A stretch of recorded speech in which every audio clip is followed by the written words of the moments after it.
Banking খাত থেকে লোপাট ও পাচারের টাকা ফেরাতে তৎপরতা শুরু করেছে সরকার। সাবেক প্রধানমন্ত্রী শেখ হাসিনার পরিবার সহ 12 ব্যক্তি ও প্রতিষ্ঠান যারা শীর্ষ অর্থ পাচারকারীর তালিকায়, তাদের দিকে নজর দিতে ব্যাংকগুলোকে নির্দেশ দিয়েছে বাংলাদেশ ব্যাংক। সহায়তা নিতে 7 আন্তর্জাতিক প্রতিষ্ঠানের তালিকা চূড়ান্ত করেও দিয়েছে নিয়ন্ত্রক কর্তৃপক্ষ। সাইদার মানের রিপোর্ট। চট্টগ্রামের আলোচিত সমালোচিত এসআলম গ্রুপ বাংলাদেশ ব্যাংক সহ অন্তর্বর্তী সরকারের তথ্যপত্র বলছে, গ্রুপটি বিপুল অর্থ দেশ থেকে পাচার করেছে, আর পাচারের অর্থ সংগ্রহ করা হয়েছে ব্যাংক থেকে নামে বেনামে। এক্সিম ব্যাংকের চেয়ারম্যান ছিলেন নজরুল ইসলাম মজুমদার। তিনি নাসা গ্রুপেরও চেয়ারম্যান। দুবাই, সৌদি আরব সহ কয়েকটি দেশে বিপুল অর্থ পাচার করেছেন। এসব দেশে গড়ে তুলেছেন সম্পদের পাহাড়। নাসা গ্রুপে তার অংশীদারদের অর্থ তছরূপ করেছেন।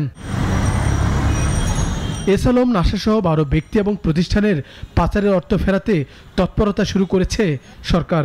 এ নিয়ে কেন্দ্রীয় ব্যাংক সকালে বৈঠক করে 30 বাণিজ্যিক ব্যাংকের শীর্ষ নির্বাহীদের সঙ্গে। যেসব ব্যাংক থেকে টাকা বের করে নেওয়া হয়েছে, পাচারকারী তালিকায় সাবেক প্রধানমন্ত্রীর পরিবারও রয়েছে। সবচেয়ে বেশি লোন যার পাচার হয়েছে, তার রাজনৈতিক পরিচয় এখানে কোনো কনসিডার করার মতো বিষয় না। সে নন পলিটিক্যাল পার্সনও হতে পারে।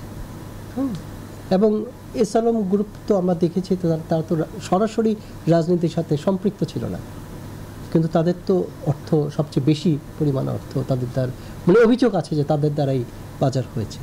বাংলাদেশ ব্যাংক বলছে, 7টি আন্তর্জাতিক প্রতিষ্ঠানের তালিকা দেওয়া হয়েছে বাণিজ্যিক ব্যাংকগুলোকে, যাদের পাচারের টাকা ফেরাতে দক্ষতা রয়েছে।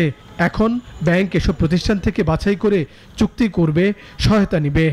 ব্যাংক এই অ্যাসেট রিকভার করার জন্য ওই প্রতিষ্ঠানকে কোনো অর্থ দিবে না।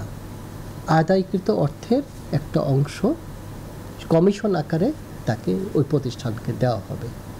এইভাবে আর চুক্তি হবে ব্যাংকের সাথে, উক্ত প্রতিষ্ঠানের। বাংলাদেশ ব্যাংকের যে সেন্ট্রাল যে টাস্কফোর্স হয়েছে, তারা বিষয়টা সমন্বয় করবে। শীর্ষ পাচারকারী তালিকায় বেক্সিমকো, জ্যামকন, নাভিল, ওরিয়ন, সামিট, শিকদার গ্রুপের নাম রয়েছে বলে জানাচ্ছে বাংলাদেশ ব্যাংক। সাইদ আরমান, নাগরিক, ঢাকা।